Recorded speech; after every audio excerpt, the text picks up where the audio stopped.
Welcome everybody back to the Off the Rails podcast episode. I believe this is 37. I probably should have checked before. Maybe 38. Jems can check that up real quick while I talk about our fantastic guest this time. We just finished this interview, people. You will want to listen to this interview. Brad Johnson. Yes, Brad Johnson. I could give you his accolades, and they're ridiculous. Florida State quarterback. Played high school basketball at Brad Doherty, two-time Pro Bowler, Super Bowl champ. I believe in this interview he said he one of 35 Super Bowl winning quarterbacks. 37. Amazing. Well, he was one of 35 winning Super Bowl winning quarterbacks. He also rattled off a ton of stats about like 46 presidents. Dude. 45 different presidents. Yeah. Masters winners. It was incredible because he knew them all. Like these many horses won the Kentucky Derby. It was awesome. And this is episode number 37. Episode number 37, which I want to claim that I was super close. Just a random guesstimate the other day when I said there was probably like 37 Super Bowl winning quarterbacks. I was very close. Yeah, and it when you first said that, it shocked me. And then we sat there and thought about it for like 2 seconds. We're like, well, Tom Brady's got 30. And then you got like guys like Peyton Manning who have 2. Eli Manning has 2. So and there's only been this past Super Bowl. Matty Elite over here won is what, 56?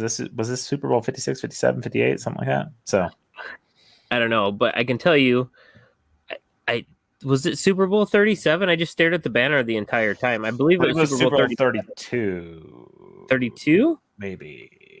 I could be wrong though. I was staring at the banner and I looked at it.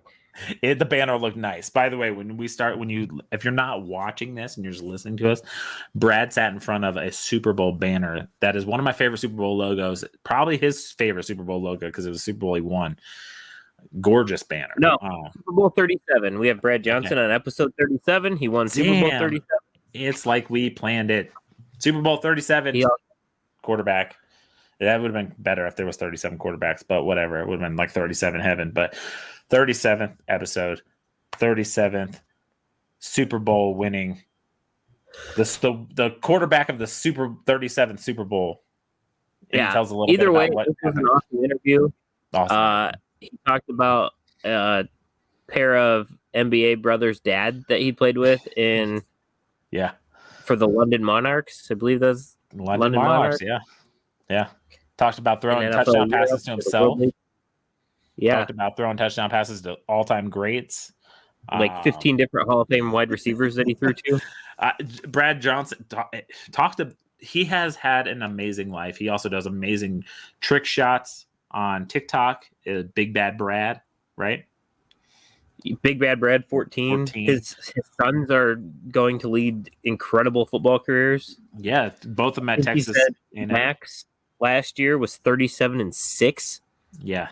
37 touchdowns and 6 interceptions. Ridiculous. This is a great interview. You're going to enjoy it. We'll see you on the other side. Tell us, this is the episode. If we're going to be real about it, this is the turning point. This is a turning point episode, I feel like, for Off the Rails podcast. Great episode. This shows what we can do.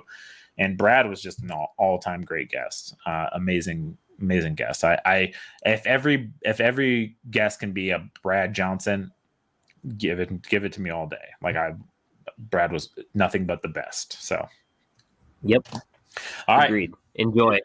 Here's the interview. Enjoy it. Welcome, Brad. How's it going today, man? Doing great. Appreciate you guys reaching out and having me on your show. Thank you. Definitely. We were super excited when Jems told me that you said you'd come on. We were both really excited. We're both big football fans, huge sports fans in general. So it's great that you said yes. And I know we got plenty to talk about. I did a little research, and just from the little research that I did, you got an amazing, crazy life. So we're excited to talk. Yeah. And it's getting crazier with both your sons, Division I football players. It's only getting crazier, I'm sure. It's pretty wild. Yep. Keep our heads on a swivel and hope and pray and good things happen for everybody. You know what I mean? So, but very blessed with my family. My wife, Nikki, and I have been married for 23 years. And our two boys, Max and Jake, they're at Texas A&M now playing football. So Max he's left-handed quarterback, right? Right. And then did he just play tight end because his brother was already the quarterback, or is that just where he kind of fell into place? Yeah, with Max, he's left-handed, and I thought he was right-handed for his first 2 years of his life. So I was training the wrong thing with him, or starting early. But with Max, it's kind of funny when you throw.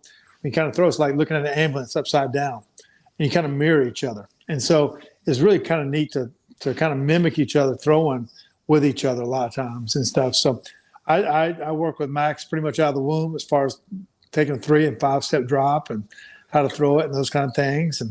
And with Jake, he could throw a football, but he's not really.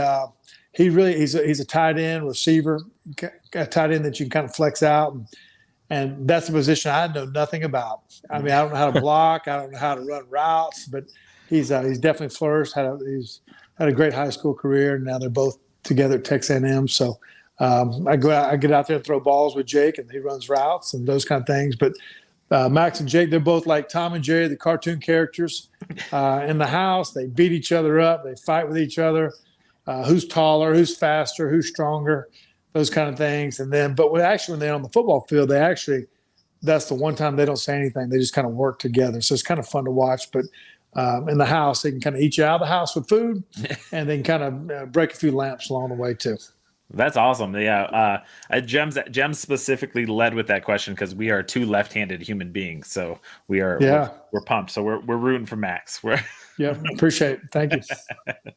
Was there ever any chance that Jake would go to a different college than his brother? Or did that just kind of happen the way it happened where? Most definitely. Jake was really tied in. Had a great connection with Lincoln Riley and Shane Beamer at Oklahoma. I thought it was going to be Oklahoma pretty much the whole way. Then Shane Beamer, he actually went to South Carolina. And then Lincoln, he just left to Southern Cal, but that didn't have any play to it at that point. But it was really weird. They've always wanted to play together and those kind of things. Actually, Jake committed to LSU, and then there was kind of a decommitment. There's a lot of things that took place, and don't need to get into all that kind of stuff. But it was really they were both ready to go carve their own paths, and they still got to it at their position and those things. But it's pretty awesome that they get to be, stay in the same room with each other. They got different rooms, but the same dorm, and then get to play with each other. It's pretty awesome as parents and as brothers, But they have to carve their own path regardless of what school or what position they are. Makes it a little easier on you guys.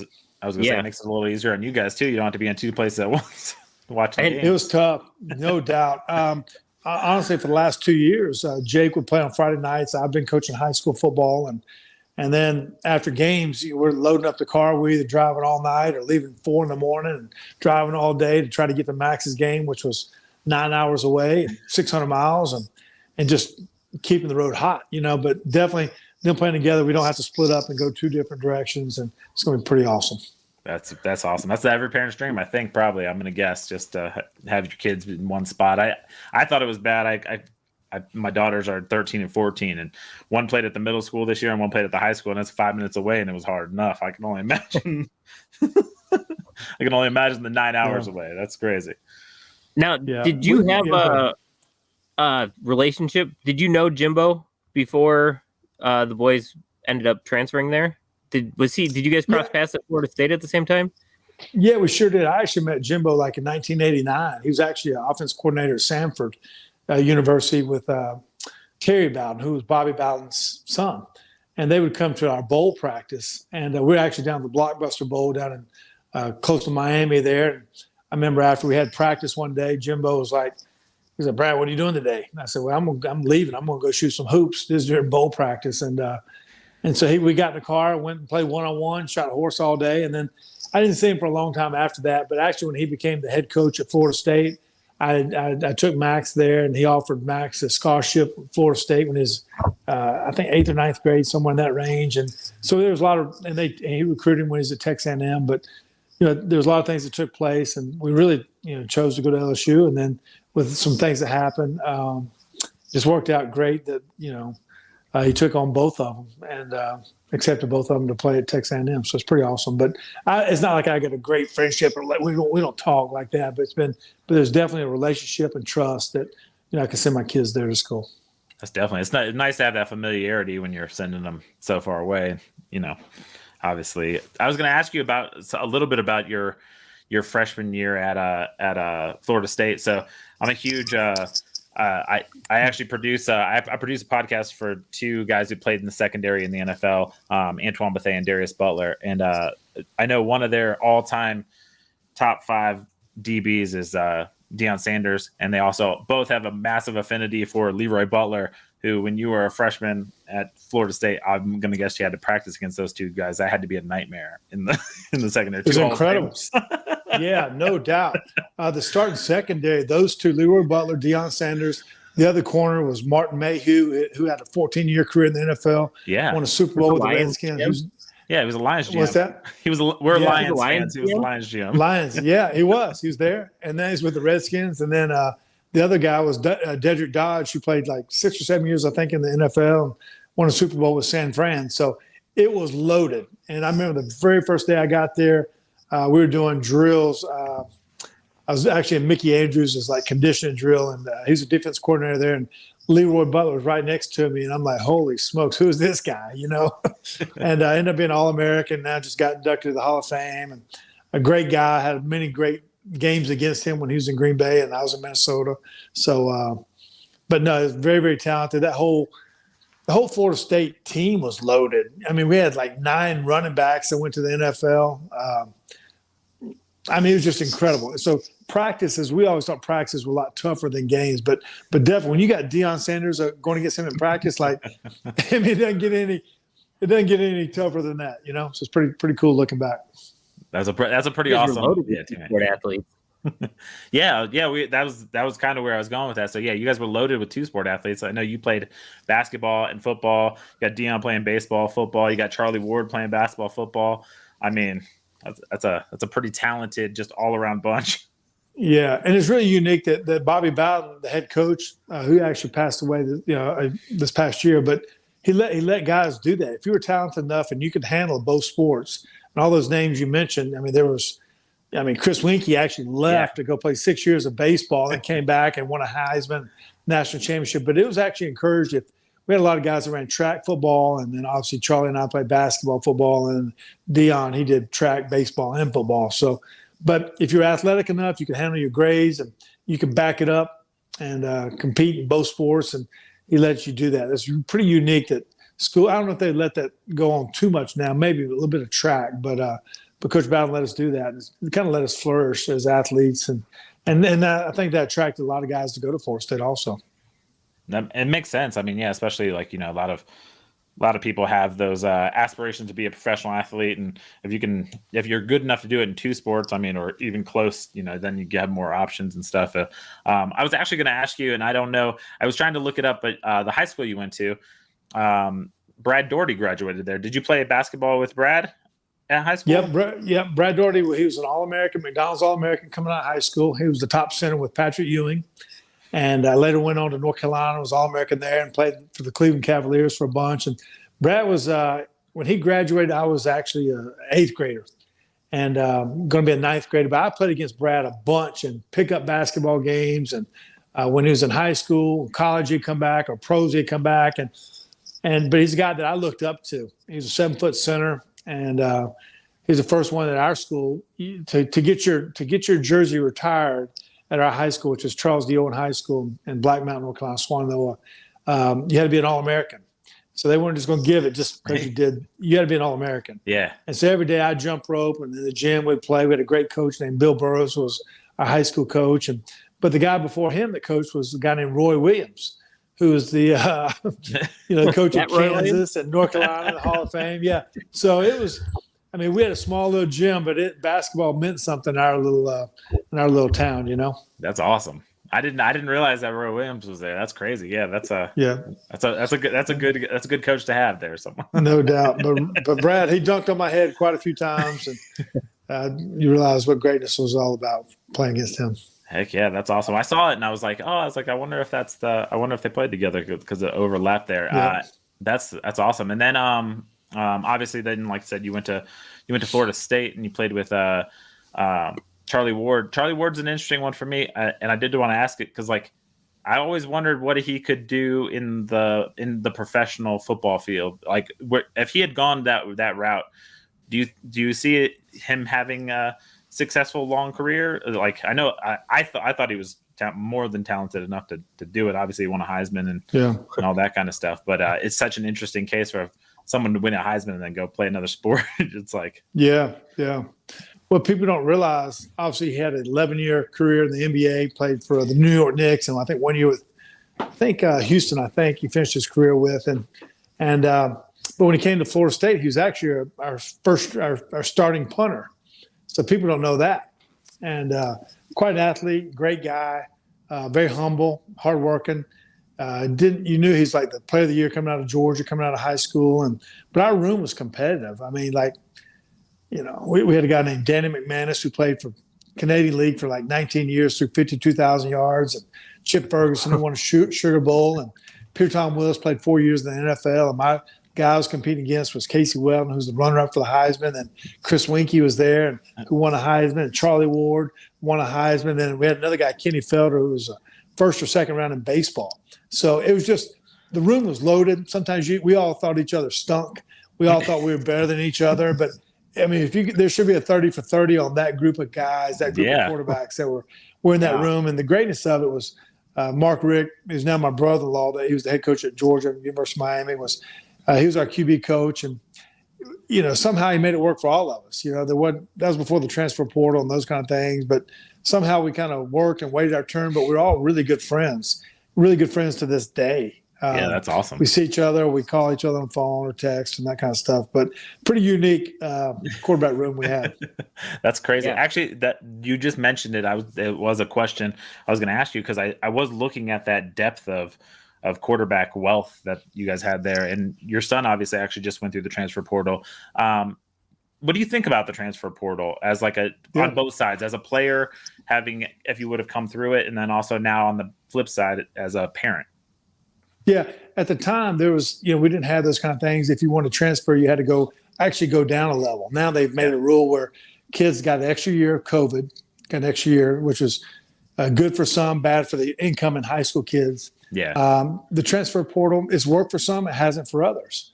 And for our situation, for Max, it was a no-brainer, it was a must move because of a lot of things that took place. So Max was a starter, and it's worked out well for him there, and had a really good career.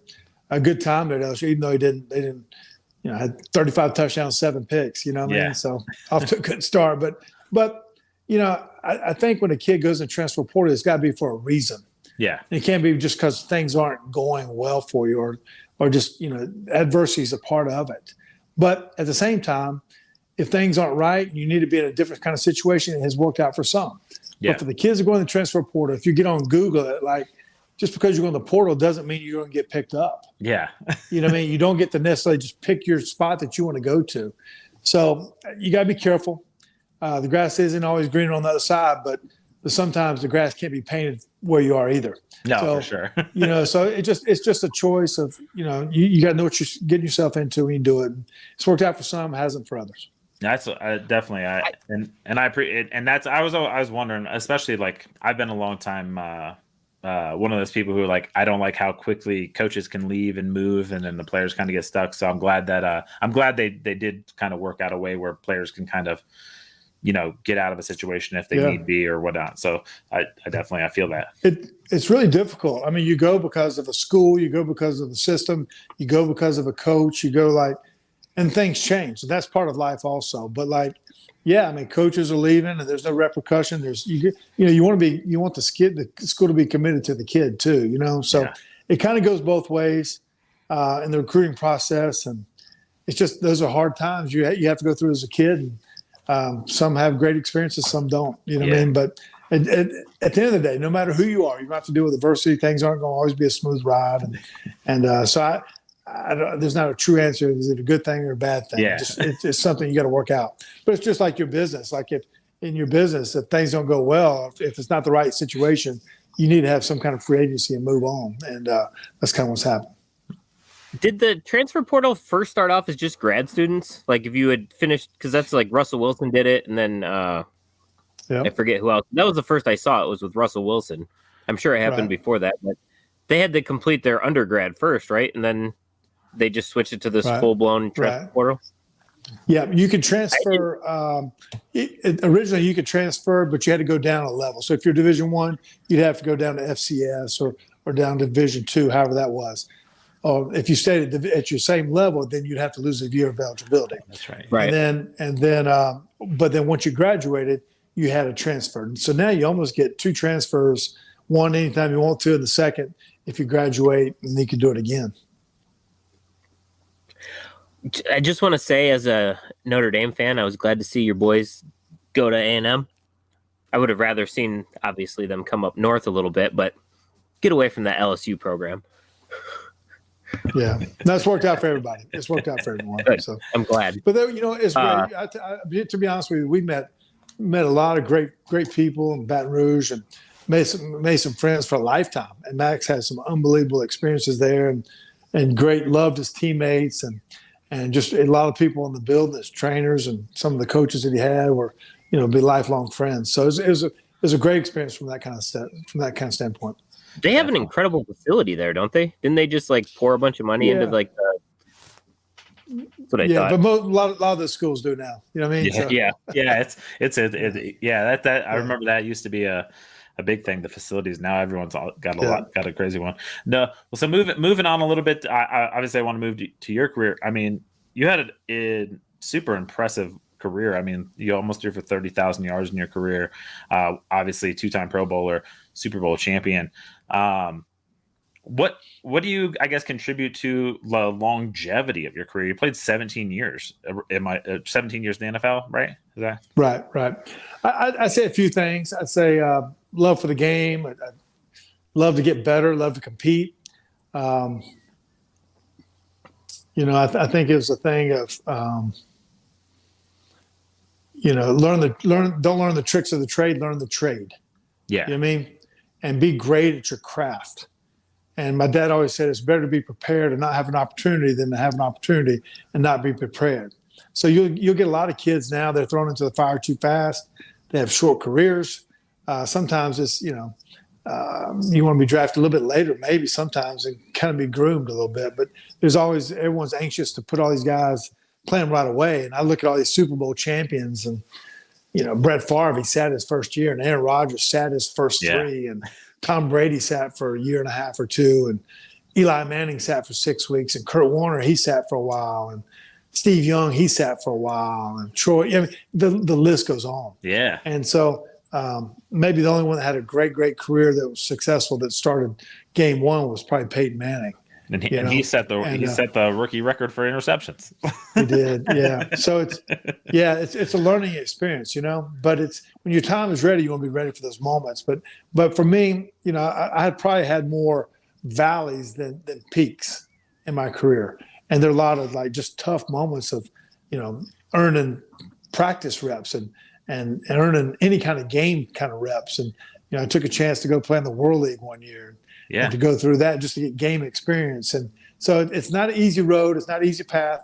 And I always tell people a lot of times it's easier to be more successful when you are a starter than it's hard. It's hard to get that opportunity. It's just hard to get an opportunity to get game time. You need the quarterback to get hurt, or you need to be in a contract year. You need to get some chance to get in the game, to get game tape and those kind of things. So I was fortunate enough in my career just to be ready and healthy when those opportunities came. That's was really awesome. Playing in the World League. Do you think that was like your first big thing that kind of helped you? Because the first 2 years in Minnesota, you didn't get to play a ton, and then after that, you kind of got your feet underneath you, right? You led you had the record for most completions there. Is that correct? Yeah, the World League, it's not for everybody. Okay, so I didn't play that much in college. I only started 6 or 7 games in college.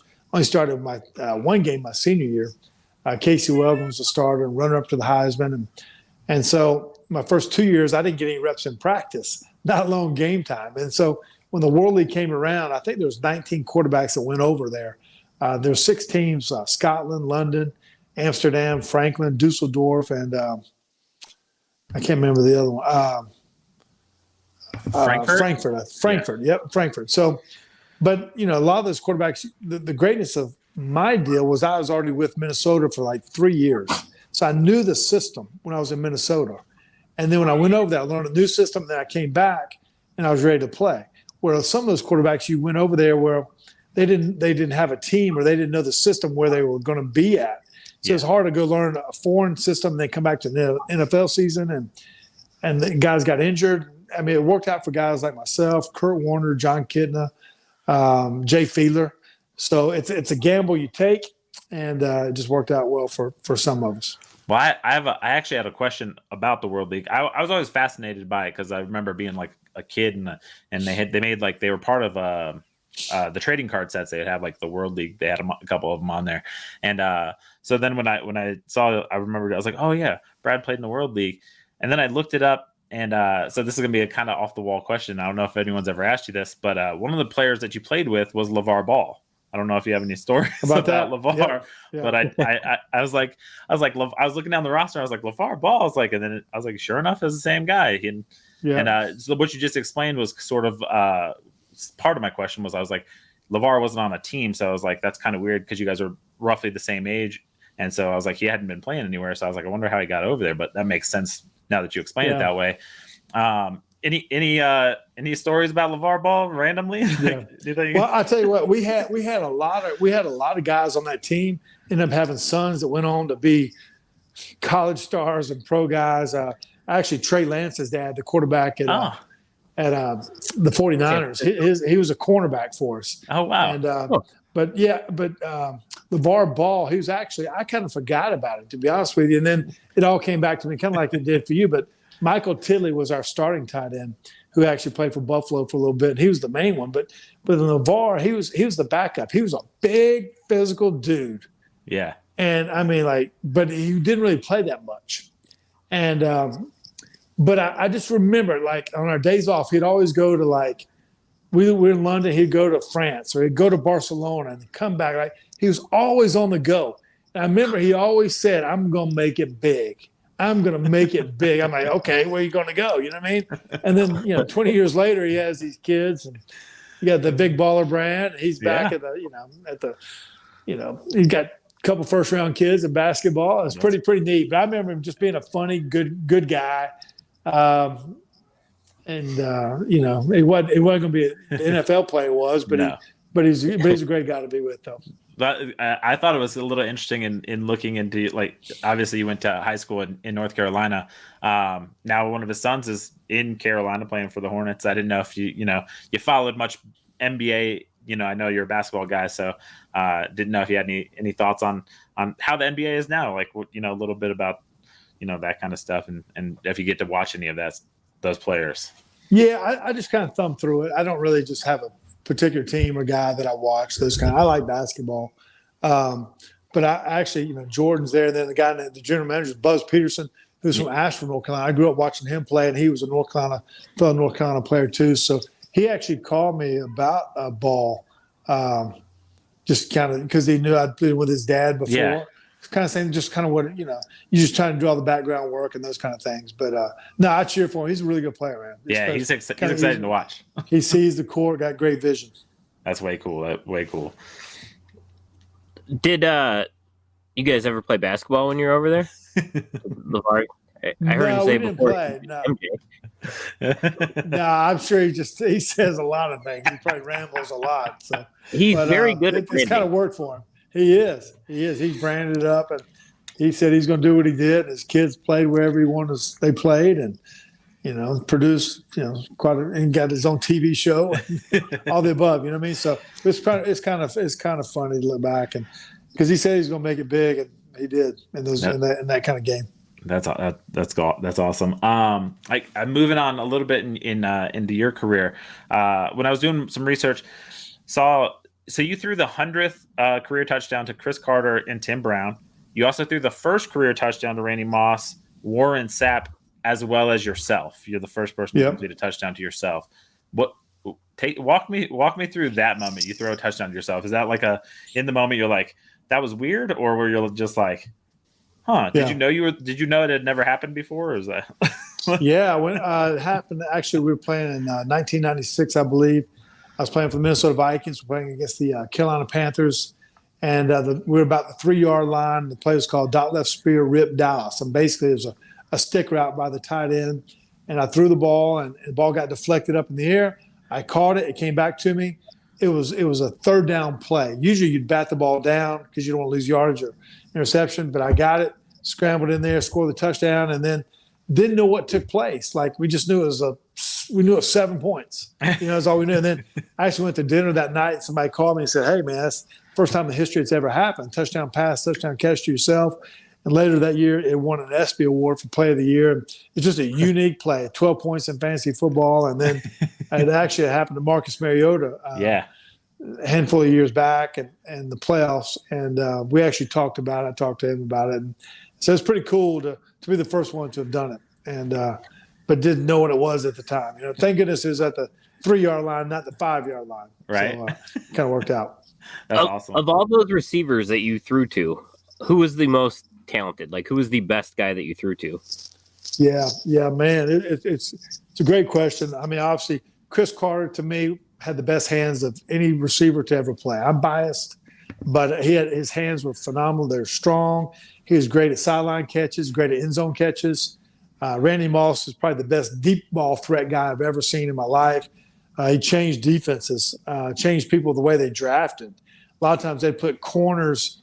They started putting safeties that play cover 2, safeties that they reverse roles and put the corners back so they could go make plays against him. And I remember Randy said, I'm never running full speed, not unless it's Darrell Green, Dale Carter, or Deion Sanders. And he says, I'm setting them up. So just start as far as you can and something good's going to happen. You know what I mean? So, but those two were unbelievable. But then obviously Tim Brown, his 100th touchdown pass, I got him at the end of his career. And then Keenan McCardell was elite hands, and Keyshawn Johnson and Joe Jurevicius. And I mean, Jake Reed. I played with Andre Reed for 1 year at the end of his career.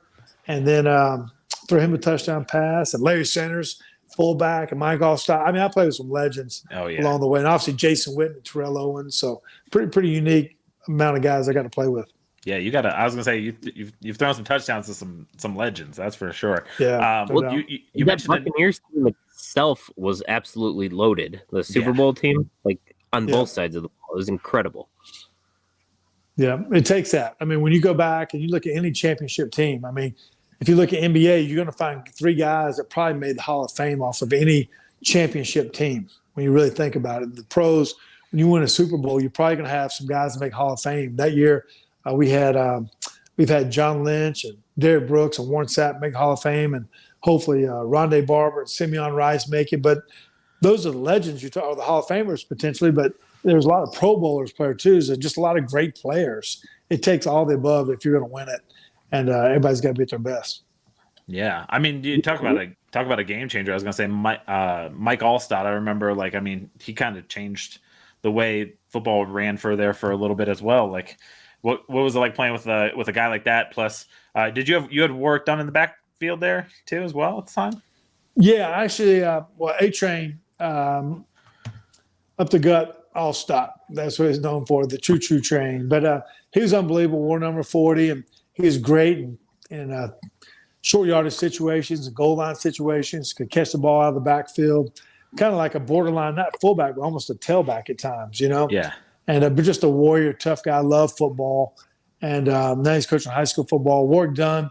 Always enjoyed watching his career at Florida State. He came after me, and then we played 1 year together at Tampa Bay. Then he actually left, and then Michael Pittman was our tailback the year we won it.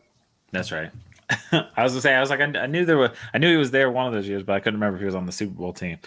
Crazy. I was gonna say, speaking of people catching passes from you, one of my all-time favorite NFL highlights ever.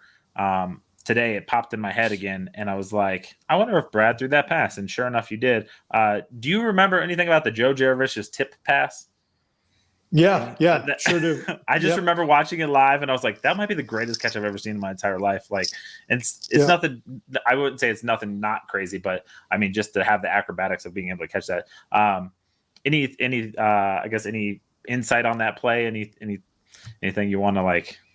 You can tell us about it. Basically, it was a Monday night game against Philadelphia, first game of the season, up at Philadelphia. And the play was called south left Q8, and basically it's a sprint out to the right. It's the same play actually that Joe Montana threw is the catch to Dwight Clark. It's the same exact play, to be honest with you. And so basically on this play, Joe Giovicius was running a 2-yard flat route, and is on a third down play near the goal line, and basically it was a quick sprint out to my right. I threw the ball actually behind Joe. And so Joe, people don't know about, he actually played volleyball. He has two daughters that are great volleyball players now. One's going to go to Nebraska. She's like a 18 and under All-American. The people want to keep up with her. But basically I threw this ball behind him. He played volleyball. He tipped the ball like this, turned all the way around, and then caught the ball in the back of the end zone. It was an elite play. So if he didn't tip it, I probably was going to get picked off for a 95-yard touchdown, interception. But he tipped it up to himself and made the play. Spectacular ball awareness, and just a great competitor, you know. Yeah, I just remember watching it live, and I was like, "Did he catch that ball? Like that's wild." And there was pretty tight defense too. I mean, the guy was tight on him, and I remember the guy even back, I think, was covering Keyshawn, I think it was, and was pretty tight in there. So to make that catch in that, I was like, that was spectacular. So you've been a part of some amazing plays, Brett. Really have. You play long enough, you're part of all the good stats. You're probably part of some bad stats too. You know what I mean? You kind of get both. Play long enough. But I look back, I think about all the guys I played with. I mean, some Hall of Famers and some great legends, some great coaches. I played with Denny Green and Brian Billick, Norv Turner, Tony Dungy, and John Gruden. And I'm losing a little power here, guys. John Gruden and Jason Garrett, and Mike Tice, and Brad Childress, and Darrell Bevell now, and then Wade Phillips. I mean, you played a lot of legends, so definitely, I'm very thankful for my career. For sure. I was going to ask you one of the things, because like I do, like I said, I do produce for the Man to Man pod, which is hosted by Antoine Bethea as one of the hosts, and he played for Tony Dungy, obviously in Indianapolis, won a Super Bowl with him. He always tells these like awesome stories about like Tony Dungy, like being motivational. Anything, any like cool stories or anything that like stands out when like you think of Tony Dungy, like that, like, you know, you think people should know about like who he is as a person or anything like that? Yeah. I actually was with Tony for 3 years in Minnesota. He was a defense coordinator. People don't know it, but he's actually a quarterback at the University of Minnesota, I think 1978. And then he won a Super Bowl with the Pittsburgh Steelers. Yeah. At some point as a cornerback. And he actually said the Tampa 2 defense was actually created by Chuck Noll back with the Pittsburgh Steelers. Then he made it famous later with the Tampa 2, what everybody calls it now. But when he took over to, you know, the Bucs, he left Minnesota and actually, you know, first African American to win a Super Bowl, and he went to a losing organization, the Yucks, to the Bucs, and he turned the franchise around and made it a playoff contender, and got guys out in the community, be a part of the Tampa Bay community. Was a big part of it, and he built his teams through the draft. Love football, let you be yourself. You know, that's awesome. And later became a Hall of Fame coach and Super Bowl champion with the Colts, but just a guy who was respected by all, and you see him all. He's written books now. And, you know, you see him every Sunday night on TV, but you know he's a guy that people look out to as other coaches, they'll call him, and as players, you always look up to, you know, what Tony says is probably going to be gold. Definitely, yeah. I know one of the things that Antoine says all the time is no excuses, no explanations. It's like he says it, he's like, that's a Dungyism. He's like I'll repeat it for the rest of my life. He's like, it's just my way of life now. Yeah, no doubt. He's a guy that preached fundamentals. You know what I mean? And do things. I remember like the facility we had at Tampa Bay was horrendous. Like our team meetings were in the locker room, and you'd either sit on the floor or there's a little bench that go around. He'd pull out a projector screen, and that's where he'd do his notes for for the team meetings, But he was a guy when he said something, it meant something. He'd done his research. He let coaches coach, he let players play. But as a guy you just wanted to play for because you respected him, and he was great. He was a great coach. And but it's like if you were, you didn't goof off with Tony. Like it wasn't just he let you be yourself, but at the same time, like, you weren't going to go out there with your shorts on backwards. You know what I'm saying? Like you're going to do things the right way.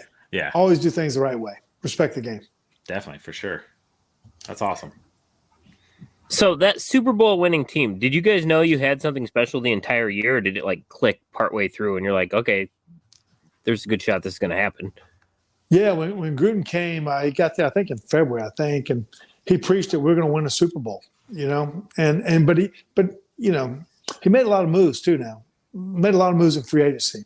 We upgraded a lot in talent. And, it's kind of what you saw Tampa Bay did last year. They brought in a bunch of free agents, and you can do that, and it doesn't always necessarily happen. It happened for the Rams this year, but it doesn't always happen the way you can't just go buy a team. But that year we brought in Joe Giravicius and Keenan McCardell and tight ends Ricky Dudley and Ken Dilger and left tackle Robin Oben and left guard Kerry Jenkins and Michael Pittman, running back. Like I think we brought in 15 to 17 guys as free agents. Wow. So we upgraded, but everything it was a war in practice. How are we going to beat Monty Kiffin and John Lynch and Warren Sapp? Training camp was a battle, and every 4 games we were 3-1. So we ended up the season 12-4. But every day you were like, we're competing in practice. You weren't caught up in the talk of winning the Super Bowl. You're like, how are we going to compete today in practice? And we got hot at the right time of the year, especially at the end of the season, throughout the playoffs. But Gruden was the guy. He called out our defense. How are you going to create turnovers? How are you going to? This is some plays you couldn't stop before. And offensively, we upgraded in talent. We could score when we needed to score, and so he took us over the hump. Thank goodness for what Gruden did for our team. Definitely, and you guys had a defensive player win. Dexter Jackson won Super Bowl MVP? Yep. Yes. Yeah, Dexter Jackson was the MVP of that Super Bowl. Had 2 interceptions, and a great player for us that didn't ever get any credit was our middle linebacker Shelton Quarles, number 53. He's the leader of that defense now. He gets no credit. He's still with Tampa Bay now in the player department. Him and Greg Spires, defensive end. I mean, we had some dominant players, but Dexter Jackson was definitely the MVP that day. Definitely, that's awesome. Could you pick like a top 3 players from that team, or is there just so many that it's not even? I have a good friend who is a Bucs fan. I told him you were coming on. He goes, "Ask him who the best 3 players on that team were."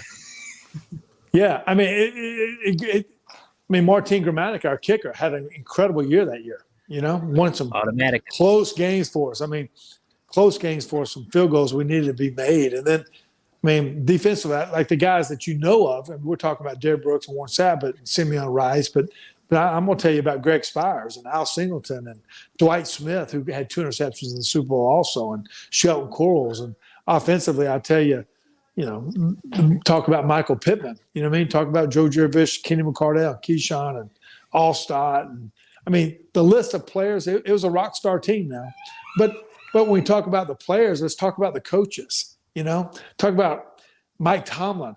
He's a defensive back coach. Now he's won a Super Bowl with Pittsburgh Steelers, and Joe Barry is defense coordinator in the NFL now with Green Bay, and Rod Marinelli, who later on became a head coach, and Rich Bisaccia, who became the head coach of Oakland this past year. And rock stars. But it wasn't about everyone was, it was about team at the same time. And we with that group of guys, there's a lot of Pro Bowlers, but there wasn't Super Bowl champions. And that's what needed to be made. That's what we all came together for. That's awesome. I didn't realize that there was that many coaches on the coaching staff. I had no idea.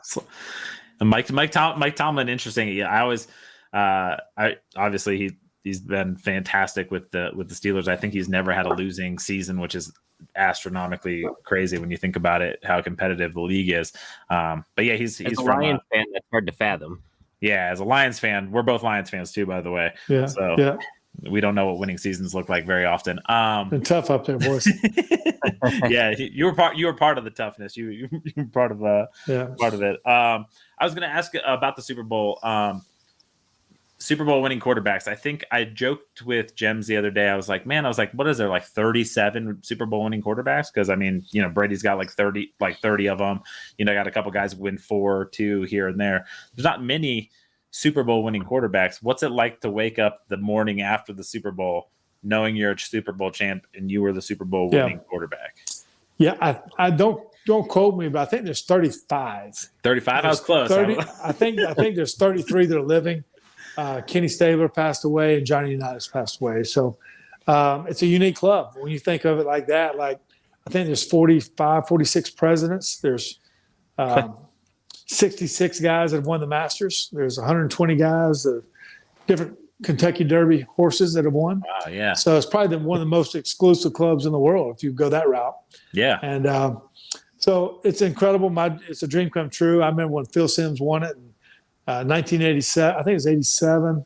When he was with the New York Giants, he was 22 for 25 and threw 3 touchdowns. And they beat the great John Elway and Denver Broncos. He won the Super Bowl. And he said, "I'm going to Disneyland," Yeah. And so that's what happened for me. Confetti was falling on my face, and I hold my son Max, who's 2 years old, and my wife Nikki's 7.5 months pregnant with the other son Jake, and confetti was falling on our face, and we're saying we're going to Disneyland. And that night went on. We had a big party back at the team hotel, and it was a good night. It was a really good night. You know what I mean? All the drinks were flowing. But didn't really get any sleep.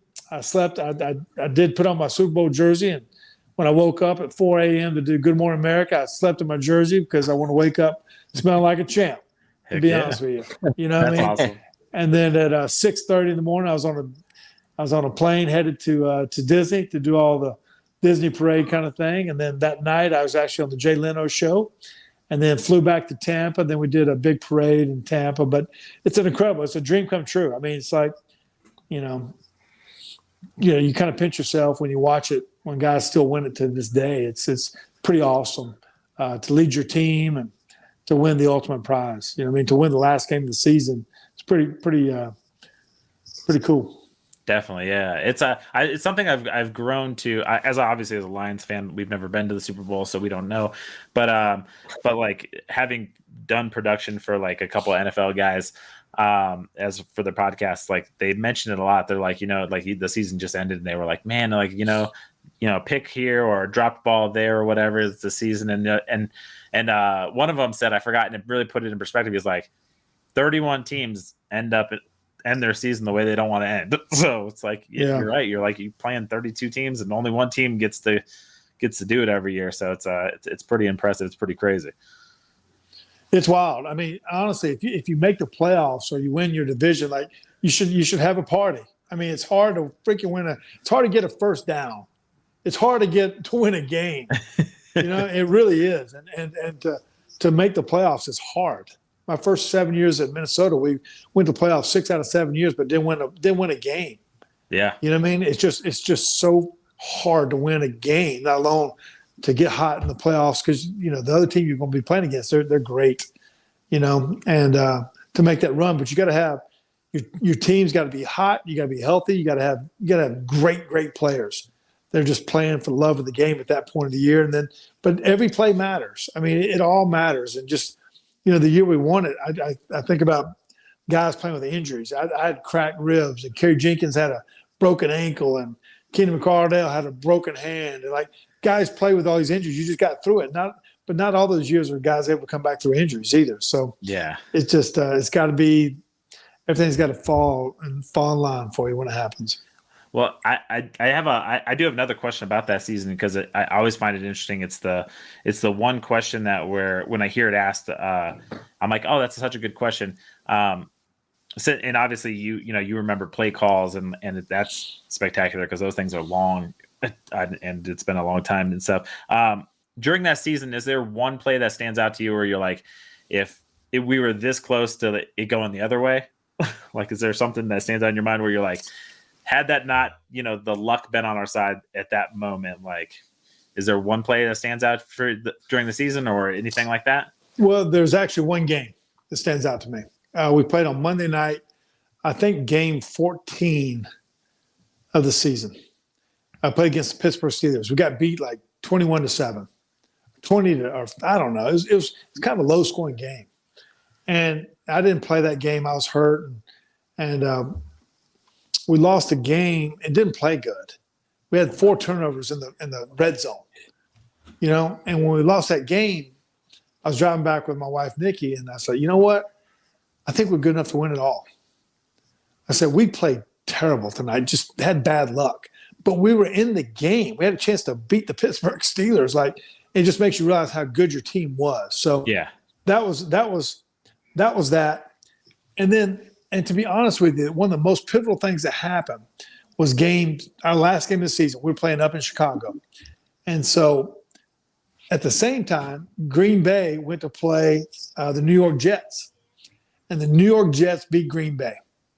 And when they did that and we won that night, we actually won the division. So we got a bye. And so if you go back and look at it, the very next week, they lost. Green Bay had to play the first round. I think they got beat by the Atlanta Falcons, I think. But we got a bye. I was hurt at the time. I needed an extra week to get through it. So if that didn't happen, if Green Bay didn't lose to the Jets, I don't know if we'd have made it. That's crazy. And yeah. So that was a pivot. That doesn't get talked about enough because we needed the bye to get healthy. I for sure could not have played the first round of playoffs. So that was a pivotal moment that people don't look back at. That's way awesome. Who was the backup quarterback on that team? We had Rob Johnson and Sean King. And Rob actually played he won 2 games for us that year. We're pivotal. We beat Carolina up there with 12-9 in a crazy shootout game, and actually beat that game in Chicago. I think we won 15-0 or something like that. But those are 2 games, Rob. And Sean had to play. People don't talk about it. The Carolina Panthers, like, we had to kick this 52-yard field goal to win it. But Rob got knocked out of bounds, and Sean King actually had a helmet in his hands instead of behind the bench. And so when Rob got hurt, otherwise we'd have ran out of time. But Sean King ran into play, he clocked the ball, and then we were able to kick the game-winning field goal. So, I mean, like, it was just like some weird things that happened like that, and we all got along great. So it's pretty cool. That's awesome. That's a crazy coincidence, right? Just like, it is. I mean, very rarely do you have your helmet in your hand if you're the backup quarterback. He had it in his hand, and then he was ready for that moment. Did he just instinctually like run out because he knew he had his helmet, or like did they call him out? Were they like, "Yo, get in there"? I was actually throwing up inside the locker room. I was out. They told me about it later, but he was. He just happened to have it. Rob was out, got knocked out for a play. Sean had to go in because we didn't. It was an instinctive play. That's crazy. That's awesome. Were you inactive and they dressed 3 quarterbacks? Because back then they would dress 3 quarterbacks all the time, which it blows my mind now. Yeah. It just seems like that's trouble. We dressed 3, and that day I was trying to go play, but I was sick as a dog. I was going IVs, and I stayed in the locker room the whole game. So I never saw the game. I didn't know it took place. I was knocked out. So, but Rob played, and then Sean was there. But yeah, it's kind of unfortunate now they only keep 2 quarterbacks on the roster. I really think they should expand the roster, not make it a slash kind of player. Like, make it a designated roster spot for the 3rd quarterback and groom more guys. I really think it's a mistake taking place in the NFL now. Definitely. That actually kind of leads perfectly into a question I did want to ask you about. Looking at the landscape of quarterbacks today, are there any guys that like you enjoy watching, or any guys that you're like, man, those guys are? And is there anybody who's maybe, depending on how much you follow, everybody's roster or whatnot, is there any players that aren't like necessarily getting the shine right now that you think could definitely be like a guy that starts and does some stuff? Yeah, I think there's some great players, great young players right now. I mean, you got to love, everybody knows about Mahomes and Rodgers and Brady and all those kind of guys, but the guy that's come on the last couple of years is Josh Allen. Like, good gosh. I mean, it's hard to play in Buffalo, and he's winning his, take your team to the AFC Championship, I think once or twice, whatever he's done, and it could have been there, Obviously what Joe Burrows did, Herbert out there in San Diego, you don't get a lot of press out there. But, a guy I'll be honest with you. I watched the NFL Combine a year ago, okay? I said, who had the best pro day? The guy that had the best pro day was a guy named Davis Mills. To be honest with you, he only started 11 games for Stanford. His pro day, if you go back and watch it, of all those guys, he had the best pro day. He looked like a pro. It wasn't a college kid. They trained their kids at Stanford, the quarterbacks, and you can promo that if you want to, but they trained them. And so they only won 4 or 5 games this year, whatever it was, but the team they only won 4 games with Deshaun Watson too the year before, Definitely, yeah. And it's a tough place to play, but I was really happy for that kid. But I think the guy that I really kind of want to see have some success here is Mitch Trubisky. If you go back and just look at the games he won compared to some other starters that played the same amount of time, drafted by the same time, you'd be like, you know what, he's a winner. He took his team to the playoffs 2 or 3 times. Chicago's just a place they hate their quarterbacks, and they don't give the quarterbacks a chance. You know what I mean? But give that guy a chance. He's one I'm pulling for. Definitely, yeah. And he, it was funny. Both of those guys I just saw. I follow probably way too many NFL meme pages and stuff, but Davis Mills, I just saw he had like the same, almost exact same stat line as Tua Tagovailoa this year, and like I think Tua's team they won a couple more games. Obviously, defense was a little bit better and stuff. You got guys, but yeah, I mean, he basically had the same exact stats as a guy who was drafted top 5. And then you got, Mitch. I think he's like one of the only quarterbacks with over a certain amount of like games without a pick 6 or something like that. So it's like, obviously got some talent and stuff. I know he took the Bears to the playoffs as well. So yeah, a lot of guys. I mean, I'm not saying Davis Mills is all pro. I'm just saying sometimes other guys get credit. I'm like, God, watch the play. Sometimes, you know what I mean? Definitely. And so these are some guys that are outliers that kind of just watch for. Definitely. Are there any quarterbacks coming out this year that you really liked what you saw, or are you waiting for the combine? I haven't really. I'm curious about Kenny Pickett. I know he's ACC Player of the Year and those kind of things. I just didn't get to see him play much. I know he came from a pro style system there in Pittsburgh. They got a great receivers, got some great players, and obviously they won the championship this past year. So I'm curious just to watch him. I didn't get a lot of game time with him, but I'm not sure about this year's class, to be honest with you. That kind of led you and you mentioned it. So I saw when I was doing research, I saw that your combine numbers. So when you did the combine, was it also in Indy? It was, yeah, it was. Any fun stories from the combine before it became like probably the combine it is now, where like they have like 27,000 cameras on it, and they're talking about dudes how fast they drink Gatorade or whatever. Now it's overanalyzed a little bit, but. Any fun stories about that, or anything about that experience for you? Yeah, I remember they for quarterbacks they invite 20 quarterbacks, but 17 really get invited, and there's 3 that they invite on the side, and the 3 that they bring them early, and they throw to the DBs, and they throw to the linebackers, throw to the running backs, and then when the quarterbacks come around, then you get to be a part of the 20. And for my group, it's T.J. Rubley and Bucky Richardson, and our class actually, I was the 14th quarterback drafted out of that class, the 227th pick of the 9th round. And when I left that day, I actually thought I was the best quarterback there. But every general manager and every coach did think the same thing, But I remember we had these like little track shoes kind of thing. And so because the turf was different back then. It wasn't the artificial turf. It was more of almost like concrete. So Casey Wellen, who we played together with at Florida State. So my name being Johnson, there's 10 quarterbacks in our group. So I was the first quarterback to run. He was the last one. So I ran in these little track shoes. And when I got done, he would run. He came down there, he changed shoes, and we wore the same shoes. But when he was the 10th quarterback, I had to run down there at the end of the thing to put on the shoes and then run all. So we got all these general managers, all these coaches waiting for us to change shoes at that time. You know what I mean? So we didn't have any, Nike or Reebok deals or whatever they were back then. That's so funny. That's hilarious. Yeah, I heard it was like kind of a more more underground back then. Sort of like it wasn't obviously like as like well known about like to the general public as like, oh, these guys are all just gathered here to do this thing. It was just like all these talented, obviously prospects in one place. But now it's obviously televised and everything and everything you get to see, which is kind of cool. Yeah, they do all the same testing, same test, same everything that takes place. There's different now. It is televised, so more attention is brought to it. but it's a place where they do all the physicals. You take the Wonderlic test or whatever IQ test that different teams have, and you do all the interviews with different coaches or general managers. In between time, they do all your medicals, and so it's a lot. It's a lot that takes place in 3 days, just besides whatever the general public sees with the TV running the 40s and vertical.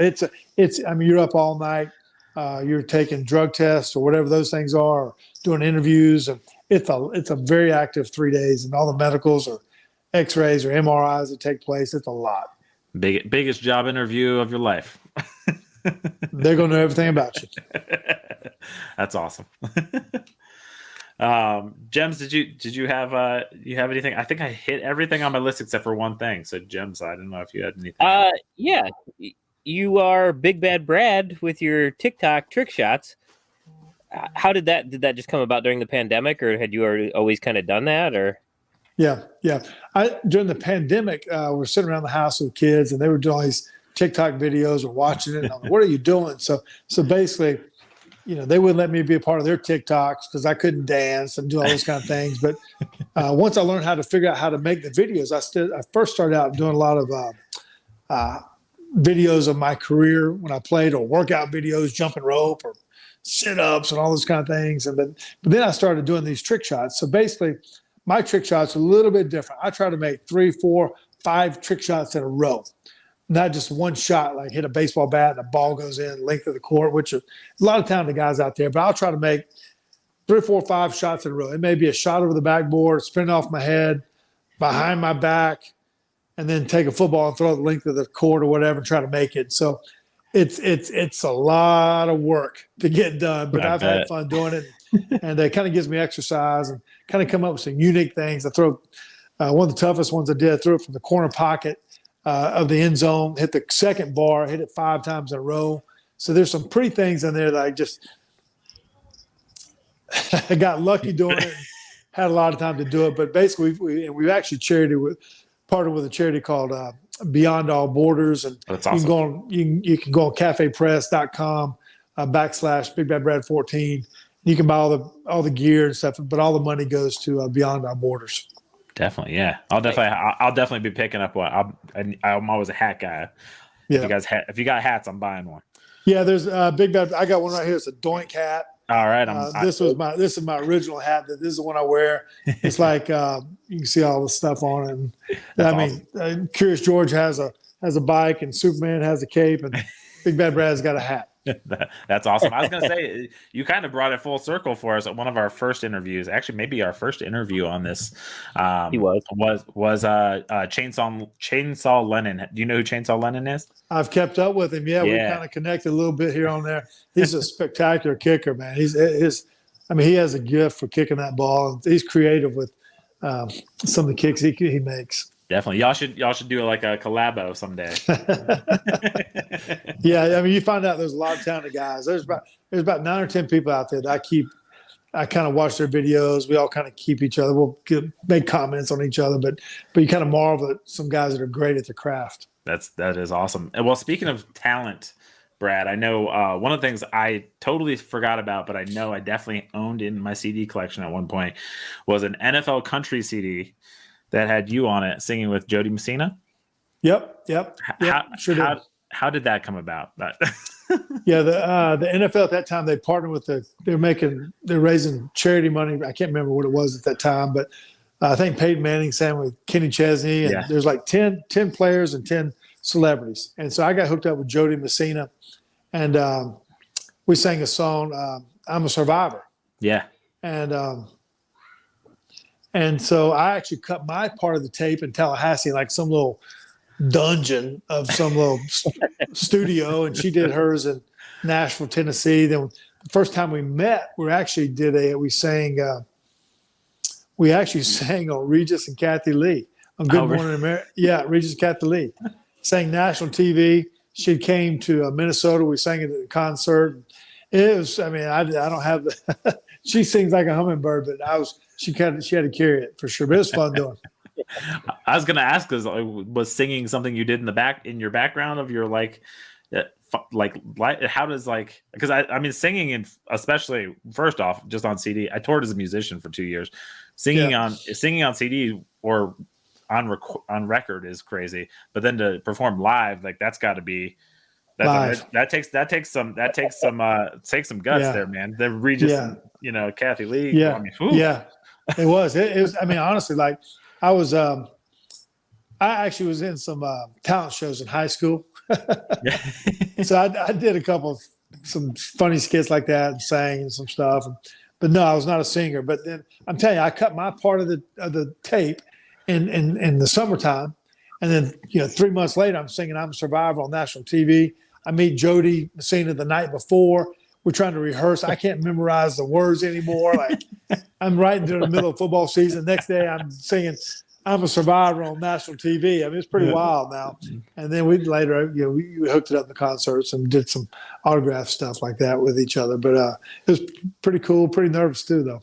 That's crazy. Like I said at the start of this, you've had a crazy. You have so much to talk about because you just seem like you have like everything going on. It's like it's nuts. It's pretty wild. The one thing I've been there. The one thing you mentioned a little bit earlier that I kind of wanted to touch on. Are you coach? You were coaching high school football? Were you coaching your sons? What were you coaching? Yep. I've coached my kids in football, baseball, basketball since they were, first and second grade. I'll coach all their teams, and then the last few years been coaching high school football. Went to the state championship twice. Got beaten overtime. Nightmare. You know what I mean? So, but I've loved it though. We had a great few years now. These last few years, but I have a lot of quarterbacks on the side that I don't charge any money, but I work with them one-on-one and just kind of spend time trying to get kids that, middle school kid, try to get you to be where you can throw the ball better, maybe become your starter of your middle school team. And for high school, maybe you're good enough to be the starter, or maybe all conference, and maybe get a scholarship as it goes on. But it's all about, I just love helping kids be good at their craft and kind of have a better understanding of how to play the position. I was gonna say when we first knew you were coming on, I was gonna ask a similar question. I'm glad Jems actually saved me there because I totally spaced it. But so Jems coaches at his high school he's a basketball and tennis coach, or baseball and tennis coach. My bad. I don't know why I just said basketball. Basketball. I just got school board approved for the head tennis coaching job like last night. From my understanding. Well, congratulations, Jems. And then I coach my daughter's AAU basketball team and all that stuff. Any tips for us as like kind of newfangled coaches? I know Jems is a couple years in. I'm more so for me coaching your kids, and then I guess for Jems kind of just like coaching just in general. Any tips for us? Yeah. No, I think just honestly, coach every kid, not just the ones that are good. Coach the ones that are struggle. You know what I mean? And not everyone's going to be an All-American. Not everyone's going to get a scholarship.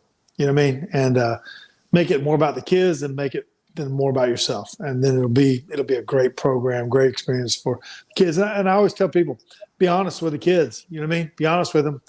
I've had I've always tell kids, I've told kids that want to play quarterback, I say, son, you're not a quarterback. You need to play another position. I'm going to be honest with you. You know what I mean? I'll be honest with the kids. And one day when they look back, they'll respect you, and they'll respect the game. When they go coach themselves, they'll do the right thing for the kids. Definitely. That's awesome. That's great. That's great advice. Thank you. I was going to say, Jems, did you hit everything on your list that you wanted? Yes, I did. Awesome. I think I did too. The only thing I have left, and it's an oddball one, so like it may not go anywhere, but you're a Florida State guy. Have you heard of the Florida State person who was, I believe, a freshman when you were a senior? Bert Kreischer. Have you ever heard of Bert Kreischer? Stand-up comedian? I don't think so. Oh, he was the biggest party animal in the world apparently while he's at Florida State. So I figured it might be, but he was a freshman, so he's a stand-up comedian now. He's the guy who rips off his shirt.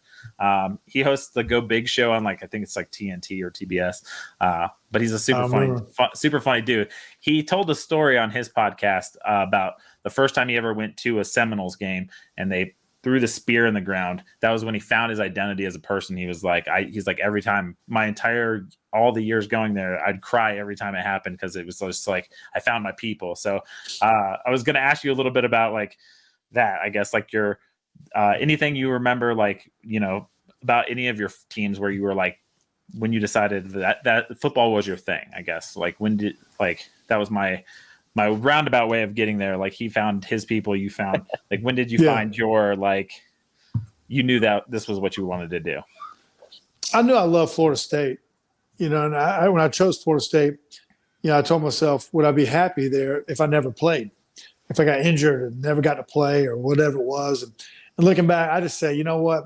I really, honestly, I didn't have a great college experience as far as playing, to be honest with you. I got benched. Yeah. Didn't play very much. I did play football, basketball, but when I look back, I still respected all those coaches. The guy that benched me, Mark Rick, I married his sister. You know what I mean? And like so, like I'm gonna marry your sister. Yeah, that's what it was, man. So, but it's just Bobby Bowden playing for Legend. You know what I mean? I just think we have so much respect for all those coaches and all those guys we play with. I mean, great relationships, great friendships still to this day. It's pretty awesome. And to say that was my school, those were my coaches. And even though it wasn't a great college experience playing wise, but great experience just to say I was a Seminole for life. Very thankful I went there. That's super awesome. Well, Brad, I appreciate your time. I thank you so much for coming on. I think I hit everything that I could have possibly even fathomed to ask, and then some. I appreciate your time at Jems. Yeah, man. Yeah, thank you so much. Thanks for being such a quick responder with everything. This was by far the smoothest, like getting somebody booked in for everything. Thank you. Oh, good, man. I appreciate you guys reaching out. So. Thank you. And where can everybody follow? Where can everybody follow you at, Brad? Yeah, you find me on TikTok. It's Big Bad Brad 14, and then on Instagram and Twitter, it's Brad_Johnson_14. So have fun with it. It's all you'll see all my trick shots and a lot of good times, a lot of good stories. Well, awesome, Brad. Thank you so much, and we appreciate your time so much. Very good. Appreciate it, guys. Thank you. Thank you. What did we tell you in the intro? Greatest interview on Off the Rails podcast history, maybe. I mean, we'll leave that up to you guys as the fans, but I think it's one of my favorites for sure. Definitely one of mine too. And we've had some of my favorite human beings on. Like Carter Holsey is one of my best friends. I love that dude. Great interview with him. Still, Brad Johnson was a very memorable, awesome interview. This was an awesome interview. It was awesome. You lagged there a minute. Oh, you did sorry. Great the entire. Now. I'll take it in the outro. Right. A smidge in the intro too, for being honest, but it could have just been my computer. Either way, this was an incredible interview. I'm glad. I can't thank Brad enough for being so responsive, and it was just definitely amazing. Great guy. And seems like he's got an awesome family. For sure, dude's a super awesome family. I mean, he married his coach's sister. So quarterback coach's sister. Which is awesome. And then but no, he was a super great dude. Go support him if when you go check him out on TikTok or Instagram or anything and check his trick shots out. He did sell he does have like a merch store, and all of like the proceeds go to like charity, because that's how awesome Brad Johnson is. He just be giving back to charities and stuff. It's super super cool. So I believe the address for that merch site is cafepress.com/BigBradBrad14, but I will tell you officially what it is here. Definitely, yeah. And man, just the life that dude lived. Performed on Regis and Kathy Lee, won a Super Bowl. I mean, nuts. His merch store is cafepress.com/BigBadBrad14. So go support Beyond All Borders, I believe is what the charity they support. So yep. So definitely go check that out, and check us out next week when we come out with another episode, hopefully with an awesome interview just like this, or an episode with me and Jems. You never know what you're going to get, but you're going to get great conversation. We have an interview tomorrow too. So that is correct. We do have an interview. Thank you, Jems. So you should be getting an interview episode next week with another wonderful person that we'll have some great stories, I'm sure. So come check us out next week, and tell your friends, rate, review, subscribe, all that fun stuff. We'll catch you next week. Jems, anything you got for the peeps? Nope. Listen. All right. Easy enough.